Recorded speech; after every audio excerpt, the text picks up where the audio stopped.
ఆంధ్రప్రదేశ్ రాష్ట్రంలో రాజ్యాంగం ప్రకారం ప్రభుత్వాలు నడుస్తున్నాయి, ప్రజాస్వామ్యమైన ప్రభుత్వాలు నడుస్తున్నాయని మీరు అనుకుంటున్నారా? గతంలో జగన్మోహన్ రెడ్డి గారు ఉన్నప్పుడు రాజారెడ్డి రాజ్యాంగం అని నడిపించి విచ్చలవిడిగా తనకు నచ్చింది చేసుకుంటూ అన్ని రకాలుగా ఇబ్బంది పెట్టే కార్యక్రమం చేశారు, అరాచకాలు చేశారు. ఈరోజు చంద్రబాబు నాయుడు గారి ప్రభుత్వం వచ్చిన తర్వాత వాళ్ళ పుత్రరత్నం రచించిన ఏదైతే రెడ్ బుక్ రాజ్యాంగం ఉందో దాని ప్రకారం నడిపిస్తున్నారు.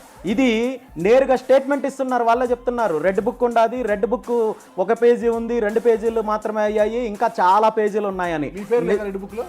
రెడ్ బుక్లో నా పేరు నిజంగా వాళ్ళు రాసుకున్నా నాకు నష్టం లేదు, వాళ్ళు ఏం చేసుకున్నా నాకు నష్టం లేదన్నా. అలాంటి రెడ్ బుక్లకు, గ్రీన్ బుక్లకు, ఇంకో బుక్లకు నేను భయపడేవాడిని కాదు.